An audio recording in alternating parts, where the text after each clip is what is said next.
crisp. Alright, Maya. Oh, should we start talking in the British accent? Absolutely not. Hello and welcome back to Get the Chat. Why are we doing them? Vidushi's the one that can actually do accents here. No, this is not part of the pod. Do you ever have like a conversation in your head though that's like in an accent? Priya doesn't have conversations in her head. I feel like my head is like clouds flying in the air.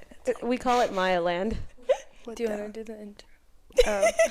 Hi guys, welcome back to Get the Check. I'm Maya. I'm Annika. I'm Priya. I'm Vidushi. And welcome to our second episode. We're really thankful for all of your support on our first episode, and we can't wait to dive into our topic. Today, we're going to be talking about Flow, which is a period tracking app. We're going to be answering mainly three questions. One is, how is it worth $1 billion? All of us were wondering how a period tracking app could be so valuable. The second is, what is the secret to their strong user retention in the wake of many controversies?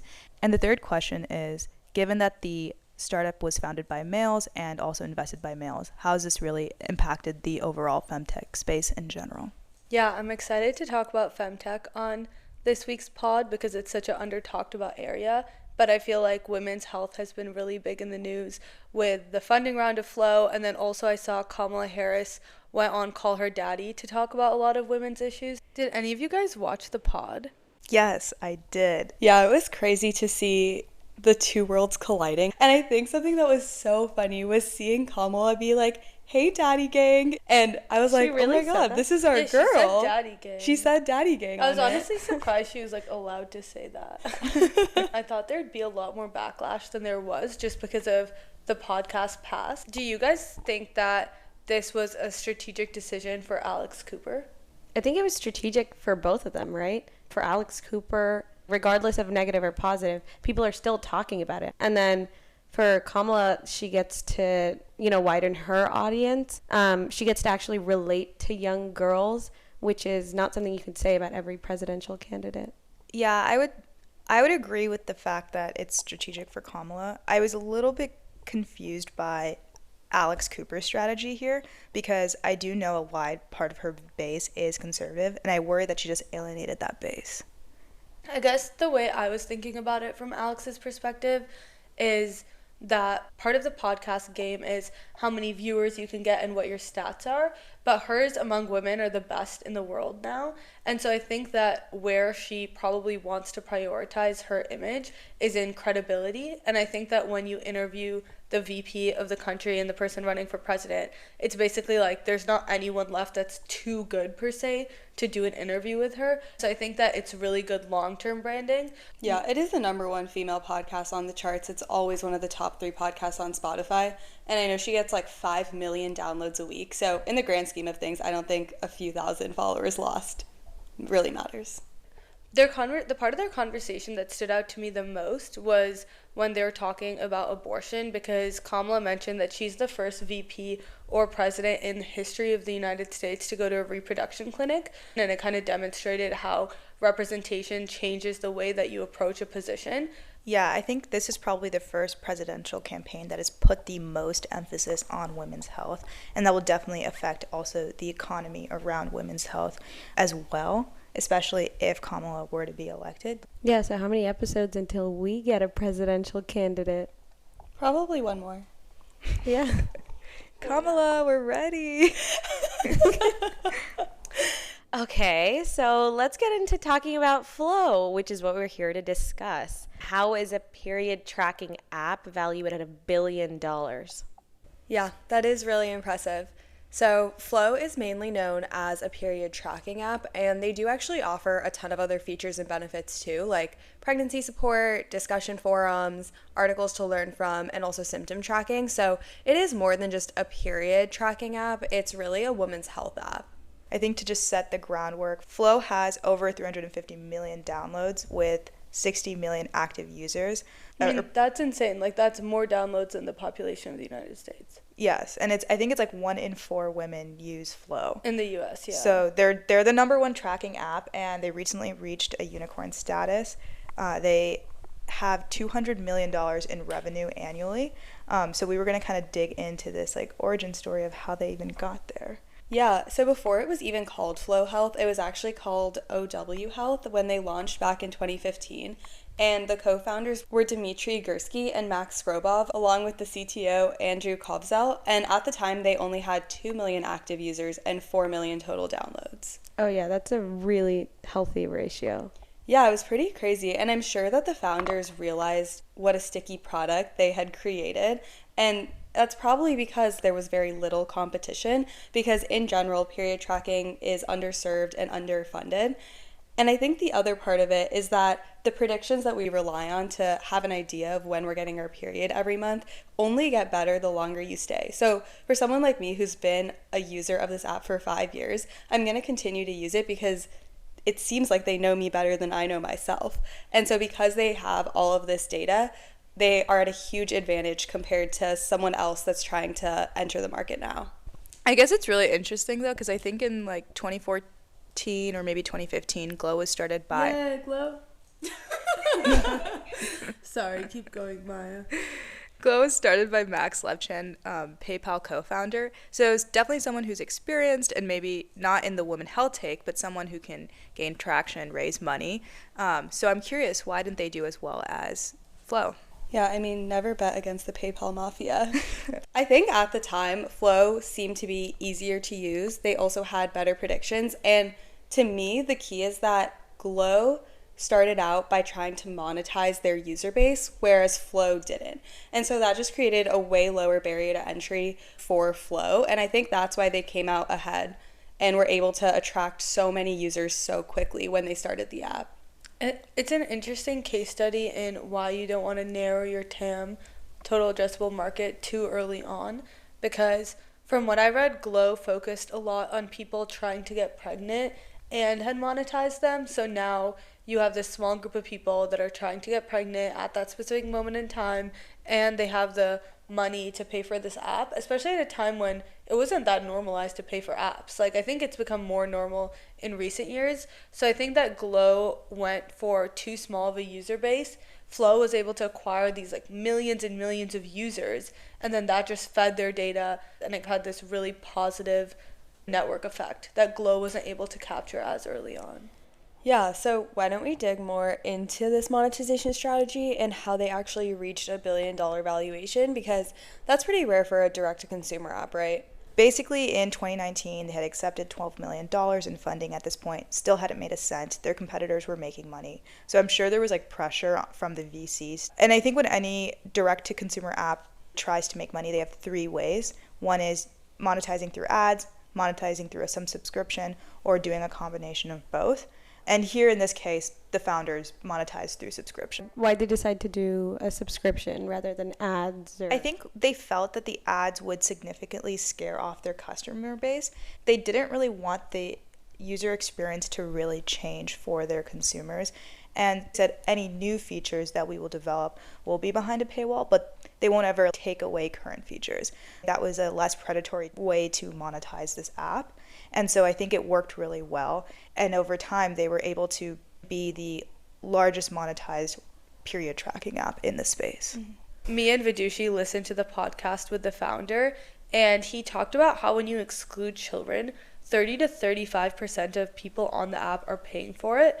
And I never heard a monetization statistic for a B2C app like that that's so high. Probably Spotify. Please monetize us. So from a financial perspective, how does the premium feature affect their revenue? Yeah, so right now, as I said earlier, they hit a $200 million revenue run rate in 2023, and their user growth is 50% year over year in 2024. So basically, when they raised $200 million from General Atlantic, this put a $1 billion valuation on the company. So it's a 5x multiple. Yes, it is a 5x multiple. That seems kind of low, right? Yeah, it doesn't compare to other fitness apps. So another fitness app is Strava. They make around $100 million a year in revenue, but they're worth $1.5 billion. So that's a 15x multiple. So we probably are still seeing that women's health is undervalued. Maybe there's a little bit of a valuation there where Strava can hit a larger TAM just because they include men and women. But I still think I don't think it's that, honestly, because the amount of people that would ever run has to be smaller than the amount of women. Honestly, so valid. Like, wait, how many of us run? Annika does, I was gonna say personally, I can't really run, but I am a woman, and that actually applies to everyone in this room. So if that's representative of anyone, for yourself. So maybe that is that is actually a really good point. All women go through this issue. And so you're really not alienating anyone. You're only alienating people without a smartphone. It's not an issue. It's a beautiful part of our bodies. it could have to do with I the find it an issue. subscription price. I do find it an issue. So the revenue multiple is somewhat justified and maybe even undervalued, I think, is the take that we're coming to. Yeah. But yeah, like there is clear, strong evidence that they should be worth like $1 billion. Yeah, so given that, it makes sense why they're valued at $1 billion. And over the last 5 years, their user retention rate has also stayed above 20%, which is really impressive. How has their user retention rate stayed so high? Yeah, that's really surprising to me because I feel like I've seen a lot of controversies when we were doing some research about Flow. There's issues about data privacy, how much they're pushing their premium model. Yeah, the data privacy piece is interesting. So in 2021, the FTC charged Flow for selling data to Google and Facebook. They conducted an audit and in 2022 found Flow not guilty of doing that. And Flow has maintained that they did not sell users' data. So what did the FTC actually find in their audit? The auditors that looked into Flow didn't find any material gaps or weaknesses in Flow's privacy practices and found that Flow's own practices were consistent with its publicly stated privacy policy. But I would say that this was more of a settlement than fact because the New York Times and independent reporters still say that Flow sold users' data to Google and Facebook, so I'm sure that they did. I disagree because I think that the reporters have like more monetary incentive to go and claim that rather than the governing body. Like they're supposed to be the most impartial thing. I don't think we can say that reporters are not impartial and that that's true. I disagree that the FTC settlement would mean that Flow didn't sell user data, similar to in 2019 when Meta settled with the FTC after the Cambridge Analytica scandal and agreed to more oversight on user data without actually admitting guilt. Similarly, the FTC's concerns about Flow are outlined publicly, and settling allows them to enforce user protections for Flow users. And Flow agreed to basically seek explicit user permission before sharing data, even though they still claim that they don't sell anything and never did. Yeah, I mean, that leads to actually a bigger point is that there's always just going to be a general feeling around users feeling their data is being sold with any app. Absolutely. And Flow is a data mine. Yeah, I think especially since we all work in tech, we know that with machine learning and AI and all of these things, data is being used. And the solution pretty much has been adding to the privacy policy. By the way, we are using your data, and if you accept it, we're allowed to use your data. And I mean, that's for any app. If you want a personalized experience, if you want technology to predict what you want, they need your data. That's just how it is. Right. Yeah, I mean, regardless of what they were actually doing with this data and what they're doing now, I think that still does cause a bunch of mistrust just within their user base. So how was Flow able to bounce back from that? Flow has taken meaningful steps since the FTC investigation. They announced they don't sell data, and they've also created an anonymous mode to decouple private information from health data. Yeah, I know anonymous mode was essentially created after Roe v. Wade was overturned to basically protect those people from their data being sold. Yeah, there's hundreds of tweets and Reddit threads from right after Roe v. Wade was overturned saying, and I actually remember seeing these myself, saying you should delete your period tracking app. But I did see that a lot of places, and of course, the most concerned voices are always the loudest, but I do think it speaks to a concern that people had. Okay, so clearly they have some data privacy issues, but they've worked on different features to address this. So that's one part. Another part of their user retention story that I'm curious to ask about is their freemium model. Yeah. So what were those premium features that Flow was able to roll out to actually entice their user base in a way that they would want to pay for something like that? Because I know neither Annika or I pay for that today. Yeah, they started with doing pregnancy support features, And this is pretty key because it's quite hard to acquire customers specifically in the space of pregnancy, just because those customers are pregnant for a short amount of time, and you need to develop a relationship with the customer before you acquire them or as you acquire them. I think that makes a lot of sense because especially with pregnancy, trust is a really big component, and for all the companies that start their customer journey when someone already is trying to get pregnant, they haven't built up that trust to actually handle that part of someone's life. Versus Flo has been building up trust since like Maya was like 15 and had some embarrassing situation that that led her awkward Maya to download the app. And then I know you decided not to use it, but if there's someone with your profile that ends up deciding to have a child 10 years later, they have 10 years of history of trusting this app to make the correct predictions. So I think the upsell makes a lot more sense. I know originally when Flo was deciding to market more to people that are trying to get pregnant, they were actually going to create a different app. Like they were going to create Flo for period tracking, Flo for trying to get pregnant, Flo for when you already have a pregnancy, and they decided to put it all in the same app so that it was an easier upsell experience. And I think that's why such a high percent of their base pays for premium now. Yeah, that makes sense because I know when you go into the app, the first thing you select is like what your goal for using the app is. So it's either period tracking, like trying to get pregnant, or already pregnant. And so those are like the three functionalities available within the product. I also noticed that they don't have external advertisers. They are constantly just advertising their own premium subscription. I know, Priya, you said that you've used the app for a lot of years, but you've never used the premium subscription. Does that annoy you, or do you just not really care?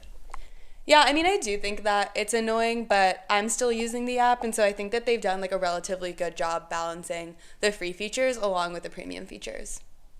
Yeah, I think they definitely mastered the art of habit building and understanding human psychology. As a user, when I've developed a habit to constantly use the app, I wouldn't find it a disruption to start using that premium feature. I'm actually more compelled to respond positively to trials or snippets that I see advertising their premium tier. Like Annika, you used the premium version, right? What'd you think? I had the premium version for like a week. I honestly just wanted to look at how they gamified the app. I think I took a quiz where they told me I had PCOS, so I've also been told that. I think they tell everyone they have PCOS. It's like a little WebMD moment on their end. But so I took the quiz. It said there's a high likelihood I have PCOS and I should go see someone. So stay tuned on that. I don't really care that much if I have like PCOS or could have PCOS. Well, you like, should. Yeah, maybe that's a bigger problem. But it's almost like I don't want to care about it. They kind of fearmonger you into like trying to read about all the symptoms that you're having, and you could have all these crazy things, and sometimes I just want to ignore it and live life. It is ironic because historically women's conditions and pain has always been underestimated, and now that Femtech is more of a VC-backed industry, they're overdoing it and they're saying you have things you don't have. So it's kind of a lose-lose situation for women where either you're not taken seriously or because there's money to be made, and not just women, it's in other areas too, but there's money to be made off your health condition, so then you're exploited into thinking you're about to die. Yeah, and one of the features that they rolled out is secret chats. And I think they've done a really good job at building a sense of community. And that's another reason that people might keep coming back to this app. So there's the habit building side of it where you're using this to track your monthly periods. But on top of that, they've actually been able to build out a community around that where you can ask kind of like your deepest, darkest, most vulnerable secrets. And I feel like in a way that's kind of addicting conversation to have. You can ask your deepest, darkest secret. That's like what it is. It's crazy. I guess I never realized like people really wanted an outlet for this. Maybe I just like. I think you just have a lot of friends, Maya. You could just talk to us. Maya's so popular. Yeah, so all of that stuff, like all the secret chats and everything, are they taking advantage of women not being able to talk about this with their friends because they don't have as many friends as Maya does? Because they don't have friends like us. Well, or are they actually giving value? I don't think it's taking advantage because some of these women have no one else to talk to. They're deciding to use these secret chats. Flo has already created an anonymous mode because people were talking about how they felt their privacy was jeopardized. So obviously it's part of a monetization strategy, but I don't think that making money off of someone inherently means you're taking advantage of them. I do think, though, that it's like more amplified in the B2C venture-backed world, because the literal job of these startups is to make money. And so they're going to try to make as much money as possible. And if you're a healthcare startup, they're going to kind of weaponize these healthcare features almost against the user to make money off of them. Isn't this slightly unethical? I don't necessarily think that it's unethical, because I think there's a perception that healthcare should be free. And from a government perspective, that can be debated back and forth. I'm actually very for free healthcare for people.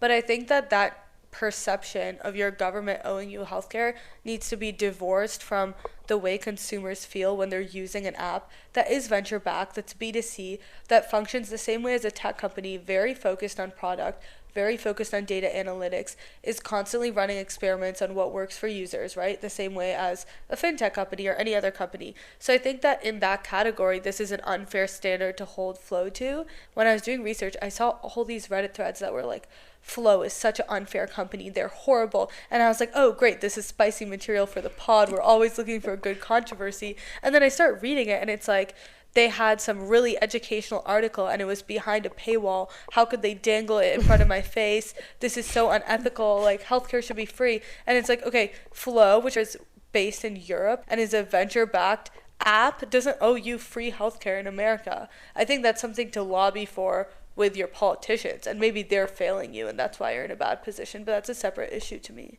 Yeah, and at the end of the day, like, Flow's goal is to keep you on the app for as long as possible, in the same way that Instagram or TikTok operate, and they tweak their algorithm and they have their own controversy about what they should and shouldn't be doing to get you to stay on the app. And so in the same way, Flow is really just, whether it's preying on insecurity or giving people a sense of community, they're finding a way to keep you on the app, and they're clearly doing it pretty successfully. Cool. Yeah, I think that answers our second question that we were investigating. Yeah, so getting into our third question, what does Flow's success story mean for the rest of the femtech industry? I think it's unfortunate that like one of the most successful women health apps are run by male founders and are funded by male VCs. I believe that part of their success is given this heavy investment and the fact that there are a low number of competing startups. True, there is merit to why they were successful, and we talked about this earlier in the episode, but imagine if you funded a ton of female founders and not just a handful. Could we have seen the success from somebody else? I'm sure. But I think it's a little bit of a chicken and egg problem as well, where they got funded, and they've said this publicly. Flow got funded originally not because anyone believed in a period tracking idea, but because they had like 6 exits. They were collecting exits like Infinity Stones, and they were like, at that point, we could just raise money for whatever idea we had. I agree. And Yeah. it makes sense as a VC. You want to put your money into someone you trust. Another crazy stat that I wanted to bring up was that 70% of the femtech startups are female founded, but in general, female founders only receive 2 to 4% of total VC funding. In femtech or overall? Overall. So we don't know how that ratio changes within femtech in general, but we do know that it's definitely not balanced. And I mean, there's definitely an imbalance with men getting VC funding a lot easier than women. To me, the solution isn't to discourage men from founding femtech companies, because I think that discouraging successful men, like someone like this, from entering the femtech industry actually hurts women, because it makes men feel like they can't build in predominantly like female spaces. I agree with your point that we shouldn't discourage men from founding femtech startups, but I guess I'm trying to get at the fact that because of their success, does it almost give VCs the excuse to continue to fund the male-founded femtech startups, because they've seen clear success that males can lead these startups? I don't think they're going to see it as, because a man is successful, we can't fund a woman. I think they'll more see it as, because something in this industry was successful, I'm not going to underestimate the industry anymore. And then I think that there's a more root cause problem. Women are discouraged from starting their own thing to begin with. When they want to, people are less likely to want to co-found it with them. And I think a lot of those issues probably lead to a pool for VCs that just doesn't have a lot of women in it. And I'm sure VCs have their own bias that also selects for men, so I don't completely disagree with you, but I think the problem's a lot deeper than VCs just not wanting to invest in women. Agreed that the female startup pool in general is smaller, but if we're talking about specifically the Femtech pool, 70% of those companies are founded by females, and they're not getting invested in. And that's the story that I'm trying to understand. And so clearly there is some internal biases that the VCs are having. I don't know why. It might be because they look at the males and they're like, oh, these guys are not first-time founders, and females tend to be first-time founders, but someone's got to give them a chance. And what I'm trying to say is that, like, if you see examples of males succeeding in this space, you are likely to think, like, okay, I don't really need a female expertise in here, so I don't need to specifically choose for a female expertise. Oh, I see what so you're I don't saying. need to, like, make an effort to hire a female here. Not that I'm not going to hire a female, but I to see what you're change the saying. narrative. Like, it's not important. A woman's perspective isn't needed in Femtech Exactly. for the company to be successful. But unfortunately, I think that that's true. Like, clearly Flo was successful, and like Flo had a lot of women's perspective, but of a founder woman's perspective didn't end up being needed. Exactly. Regardless if a female expertise is needed to make this company successful, I think the point at hand is that how do we promote female being in this space, and how do we promote them being more successful? This is a space that they're clearly interested in because they want to, because there's more of them in this specific industry. And so we should promote them within this industry. And as a man, why are you starting a period tracking company? It's because of the money. I mean, they clearly saw the money that they could make from it. Yeah. I guess my point is, like, it's great that this company was started. We're bringing more awareness to Femtech in general. I think that there needs to be more action from the VC community to try to fund the female startups and to encourage them to do these startups. And by encouraging them, funding them, and giving them that chance. Great discussion, guys. I'm glad we kind of got to the bottom of it, of where this $1 billion valuation comes from, why their user retention rate is so high, and how we feel about the male leadership at Flow and what that kind of says in the VC tech world in general with the conversation around Femtech. So would you recommend Flo to a friend? No, because I think Apple Health is way easier to use. Okay, Badushi. I feel like if it was for specific things, I would recommend Flow, but for general, no. Annika? I would recommend Flo. I think they have more product features. I wouldn't recommend Flo just because I don't use any of the additional features, so Apple Health would be more than enough for me. But she's been using it for 5 years. It's really hard to get off of. Didn't you say you could easily export all your data? In theory. This is why things are sticky. Sticky. Sticky is such a funny word. Sticky. So we're adding a new segment to our podcast called Restaurant Pick of the Week. The initial ideas for this podcast came while we were all sitting at dinner together. And so to pay homage to that and to the name Get the Check, we want to share a restaurant that we enjoy every week. And so for this week, it's Breakfast Little. fun fact, I actually got Breakfast Little for lunch today. Wait, it's actually I'm not so even kidding. good. That's why I went down so to go It is get the best breakfast burritos in San Francisco. I highly recommend anyone try. I literally have never had anyone say it's bad. It's the most life-changing burrito ever. I've never had a better breakfast burrito. For Vidushi especially. Yeah, for me especially. It brought me out of some tough times. Tough times. Yeah, I was going through it. Thanks everyone for listening to our second episode of Get the Check. We hope you like it. As always, please give us feedback and tune into our next episode on Thursday. We're changing our time to Thursdays. See you there. Bye-bye.